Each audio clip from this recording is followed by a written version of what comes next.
Peoples labour union بلدیہ کورنگی کے تحت ماڈل زون میں ایک اجلاس کا انعقاد کیا گیا، جس میں 7 مئی کو ہونے والے بلدیاتی ضمنی انتخابات کے حوالے سے جو ڈیوٹیوں کے حوالے سے کمیٹیاں بنائی گئی ہیں، اس کے علاوہ اجلاس کے دوران بلدیہ کورنگی کے ریٹائر ملازمین اور سینیٹری ورکرز کی تنخواہوں کے معاملے کو پر بھی غور کر لیا کوئی بات نہیں، لیکن ملازمین کو درپیش مسائل پر جہاں تبادلہ خیال کیا گیا وہیں اہم فیصلے بھی کیے گئے۔ چلو اچھا ہوا کر لیے۔ عمل کب ہوگا یہ ہمیں نہیں معلوم، لیکن دراصل اس میں یہ نہیں بتایا گیا کہ اس پر عمل درآمد کب سے ہوگا، کوئی بات نہیں۔ اجلاس سے ڈسٹرکٹ کورنگی کے یعنی ضلع کورنگی کے صدر عدنان حبیب، یعنی بلدیہ کورنگی کی جو پیپلز لیبر یونین ہے کے عدنان حبیب صدیقی، جنرل سیکرٹری محمد عامر نے چاروں زون کے ذمہ داران اور ورکرز کو کچھ تفصیلات بھی فراہم کی۔ اس موقع پر کمیٹی کے ارکان و کارکنان کی بڑی تعداد موجود تھی۔ اجلاس میں صدر عدنان حبیب صدیقی، جنرل سیکرٹری محمد عامر نے اہم فیصلے کر لیے ہیں،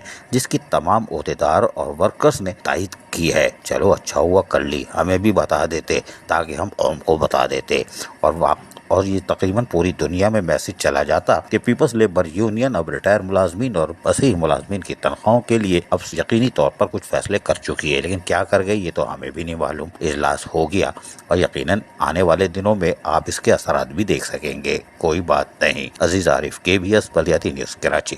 ایسی خوبصورت ویڈیوز فیوچر میں حاصل کرنے کے لیے ریڈ بٹن پر کلک کر کے اور بیل آئیکن کو پریس کر کے ہم سب کے سبسکرائبر بننا مت بھولیے۔